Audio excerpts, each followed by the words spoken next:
सरकार का रवैया क्या था?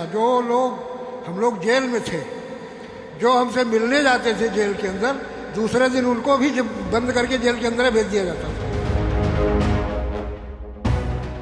जो आपातकाल लगा था उसके विरोध में हम लोगों ने प्रोटेस्ट किया था। वो जो विरोध किया था वो विरोध स्वरूप में हम लोग जेल में करीब लगभग 1 साल करीब जो है बहुत खराब रवैया था, क्योंकि वहाँ अपने लोग रहे थे ज़्यादातर लोग, तो वहाँ हम लोग आपस में व्यवस्था बनाए थे कि सरकार का बहुत खराब रवैया। भारतीय लोकतंत्र में एक ऐसा काला दिन जिसे आपातकाल के रूप में जाना जाता है। हमारे साथ तमाम वो स्वतंत्रता सेनानी हैं जिन्होंने उस दौर में आंदोलन किया था। सर, सबसे पहले आपका नाम जानना चाहेंगे, क्या नाम है? रामचंद्र सिंह।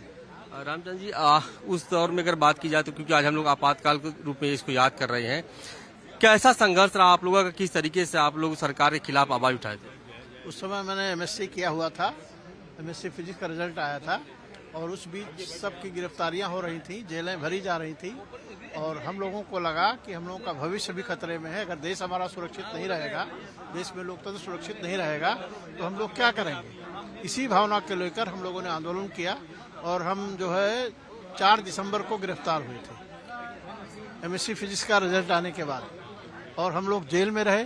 और कितने समय तक आप लोग जेल में रहे? हम तो 4 अप्रैल तक रहे, 4 महीने। आखिरी टाइम में हमने जेल भरो आंदोलन किया था, संख्या बल बढ़ाने के लिए। सरकार का आप लोगों के प्रति कैसा रवैया था, क्योंकि जेलें पूरी तरीके से भरी जा रही थी इस वक्त?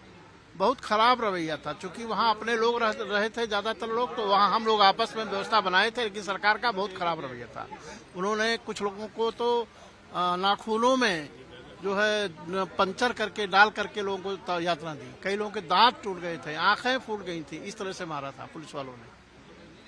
सरकार के खिलाफ जिस तरीके से ये लोगों ने आवाज उठाई, और सरकार के खिलाफ जो आवाज उठाने की जो यातना है, इसको लेकर आज भारतीय जनता पार्टी तमाम स्वतंत्रता सेनानी को सम्मान करिए। सर, आपसे जानना चाहेंगे, क्या नाम है आपका? जयदेव पहूजा। मैं उस समय छात्र था, बीएससी फर्स्ट ईयर में स्टूडेंट था, पढ़ रहा था। मैं असल में राष्ट्रीय स्वयंसेवक संघ का कार्यकर्ता था, तो आरएसएस पर बैन कर दिया था कांग्रेस सरकार ने। जो आरएसएस तो एक राष्ट्रवादी संगठन है, बहुत ही अच्छे विचारों का लेके चलता है, समाज को अच्छे दिशा में ले जाता है। तो उसी के विरोध में मैंने सत्याग्रह किया था, जयप्रकाश नारायण जी के नेतृत्व में। ये आलमबाग में मंगल बाजार लगता है, वहीं पे हम लोग कुछ लोग थे, 3-4 लोग मिलके वहाँ सत्याग्रह किया था। तो हम लोग को अरेस्ट कर लिया गया था। हम लोग ने जयप्रकाश नारायण जी जिंदाबाद के नारे लगाए, इंदिरा गांधी मुर्दाबाद का नारे लगाए। जो आपातकाल लगा था उसके विरोध में हम लोगों ने प्रोटेस्ट किया था। वो जो विरोध किया था वो विरोध स्वरूप में हम लोग जेल में करीब लगभग 1 साल करीब जो है हम बंद रहे। उसके लोकतंत्र बचाने के लिए आप लोग ने आंदोलन किया, जेल गए, सरकार के खिलाफ जो इस तरीके से आवाज उठाई, लेकिन इस बार हम लोगों को देखा कि लोकसभा चुनाव में लोकतंत्र बचाने के लिए विपक्ष, जिस कांग्रेस पर आरोप लगता है कि कांग्रेस ने लोकतंत्र की हत्या की थी, उसी लोकतंत्र के लिए आज कांग्रेस जो है चुनाव में अपना एजेंडा बनाई और आज संविधान बचाने की बात राहुल गांधी कर रहे हैं। तो क्या लगता नहीं है कि कहीं न कहीं आप लोग उसमें असफल हुए? झूठा भ्रामक प्रचार किया गया सब अखिलेश यादव राहुल गांधी द्वारा। जो संविधान की किताब को लेके सब वो जगह जगह दिखा रहे थे लोग कुछ लोग भ्रमित हो गए। वो लोग असल में ये 49 साल पुरानी घटना है, तो आजकल के जो नए पीढ़ी के लोग हैं उतना जानते नहीं इस बारे में, तो सच्चाई जान भाई, इसलिए थोड़ा सा उनको उसका फायदा मिल गया। वो तो झूठा प्रचार था, भ्रामक प्रचार था। सरकार की तरफ से क्योंकि तमाम बातें यहाँ पे रखी गई कि सरकार को तमाम चीज जो देनी चाहिए, और जो सम्मान की बात हो रही है या सुविधाओं की बात करिए, अभी आप लोग क्या मांग करते हैं सरकार से? नहीं, सुविधाओं की मांग तो बहुत सारी हैं, कुछ मानी भी गई हैं। हम लोग को 20,000 रुपये हर महीने मिलता है लोकतंत्र सेना में। बाकी बस यात्रा फ्री है हम लोग को उत्तर प्रदेश सरकार में। बाकी हमारे गणेश राय जी हैं, ये बड़े सीनियर बहुत पुराने एडवोकेट भी हैं। आप देखिए, ये तमाम वो लोग स्वतंत्रता सेनानी जिन्होंने इमरजेंसी के दौरान जो है संघर्ष किया था, और आज भारतीय जनता पार्टी उन सभी स्वतंत्रता सेनानियों को सम्मानित करिए। हमारे साथ और भी लोग सर बात करेंगे। सर, किस तरीके का उस दौर था, क्योंकि जब इमरजेंसी लगा था, ये कहा गया था कि जेल भरो आंदोलन चल रही थी, लोग सरकार के खिलाफ बोल रहे थे, सरकार का क्या रवैया था आप लोगों के प्रति? सरकार का रवैया क्या था? हम लोग जेल में थे, जो हमसे मिलने जाते थे जेल के अंदर, दूसरे दिन उनको भी बंद करके जेल के अंदर भेज दिया जाता था। यानी न किसी प्रकार का कानून का डर, न किसी प्रकार का, पुलिस को इतनी शक्ति दे दी थी कि किसी भी व्यक्ति को और किसी भी समय वो गिरफ्तार कर सकते थे।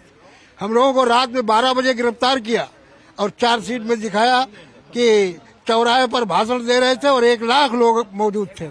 यानी इस तरह की झूठी फर्जी FIR लिखा के इतना अत्याचार किया, और हमको लगता है उसी का प्रतिफल उन परिवार ने भोगा है।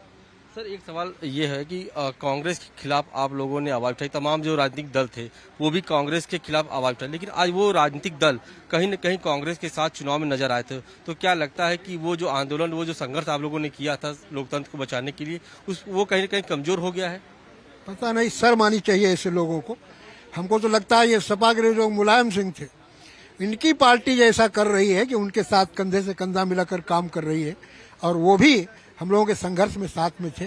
कैसे उनको ऑब्जर्व कर रहे हैं, कैसे उनका वो कर रहे हैं, कैसे उनको ये भरोसा है कि अगर ये आएंगे तो फिर से उसी तरह से संविधान को नष्ट करेंगे, ये कैसे उनको विश्वास हो गया कि नहीं करेंगे, यही समझ में नहीं आता। ऐसे लोगों को एक बार सबक लेनी चाहिए और फिर से 25 जून 1975 को याद करना चाहिए।